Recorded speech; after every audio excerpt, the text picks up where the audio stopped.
wabarakatuh. Kami kelompok 8 ingin mempresentasikan tentang jurnal yang kami dapatkan dengan tema presentasi yang sebelumnya. Jadi yang pertama itu ada model pembelajaran, di mana pembelajaran kini berpusat pada siswa dan didukung teknologi seperti AI dan IoT, yang dimana metode blended learning dan Flippad itu Classroom membuat proses belajar lebih fleksibel dan produktif. Siswa dilatih melalui proyek nyata untuk mengusung kompetisi abad 21. Media sosial dan platform digital dimanfaatkan untuk edukasi dan pemantauan belajar, yang dimana metode model pembelajaran ini itu dikenalkan oleh Jepang pada tahun 2019. Dan selanjutnya ada peran pendidikan, di mana pendidikan berperan membentuk SDM yang unggul dan adaptif terhadap teknologi dan tantangan global. Kurikulum dan peran guru tentunya sangat penting pada peran pendidikan, karena guru menjadi salah satu fasilitator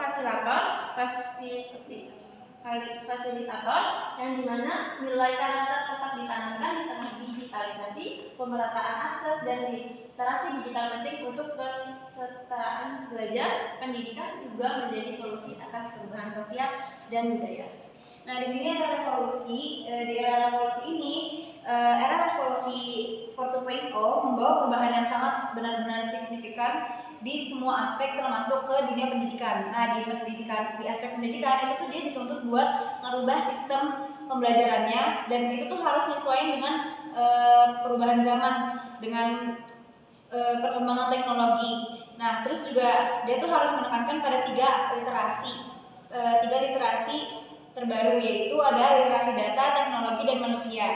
Nah, di sini juga ada itu era industri 5.0, di mana era ini tuh cuma ngikutin perkembangan ngelanjutin dari yang era 4.0, yang dimana tuh mereka udah bener-bener kayak integrasi antara teknologi digital dengan peran manusia. Nah, di sini juga nggak cuma ngomongin tentang teknologinya, tapi juga tentang pengembangan karakter.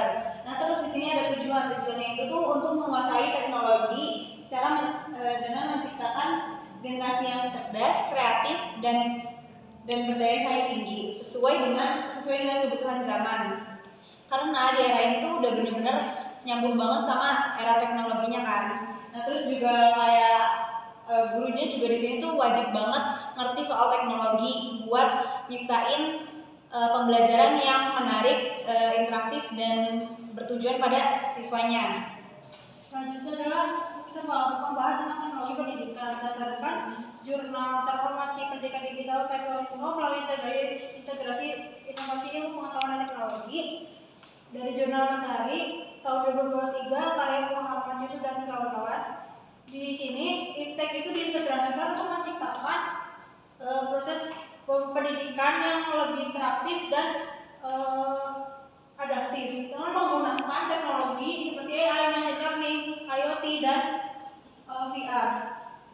Selanjutnya, dengan contoh nyatanya yang terdapat dalam jurnal kedua, yaitu peran AI ChatGPT dalam perencanaan pembelajaran di era revolusi industri 4.0, itu secara spesifik menjelaskan ChatGPT digunakan untuk guru bisa merancang namanya RPP dan analisis instrumen pembelajaran. Terus selanjutnya tantangan berdasarkan segala yang keunggulannya, terdapat tantangannya juga, yaitu pertama adalah kesenjangan akses pendidikan dan teknologi.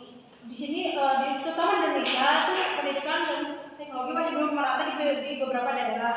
Terus kurangnya kolaboratif antara pemerintah, instansi pendidikan dengan masyarakat. Terus kurikulum yang dijalankan di Indonesia juga masih belum adaptif. Terus dan juga berpotensi ketergantungan pada AI itu sendiri. Seperti kita mahasiswa sekarang juga masih sering mencari informasi lewat AI kan. Terus etika akademik, di sini kita sebagai pengguna masih belum bisa menyaring informasi yang didapat dari AI. Selanjutnya di sini ada yang punya Daeng, itu ada solusi pemerataan infrastruktur pendidikan digital, kolaborasi lintas sektor, pendidikan harus mengikuti perkembangan industri serta peningkatan pengembangan profesional bagi pendidik. Nah, di sini juga ada poin keseluruhannya, yaitu adalah pendidikan menghasilkan generasi yang cerdas secara intelektual, emosional, sosial, dan spiritual untuk mewujudkan sistem pendidikan yang inklusif, adaptif, dan berkarakter. Nah, nanti di sini bisa dilihat aja sumber-sumbernya tuh dari link-linknya, terus siapa membuatnya. Udah cukup dari kami. Mohon maaf bila ada kesalahan. Wassalamualaikum warahmatullahi wabarakatuh.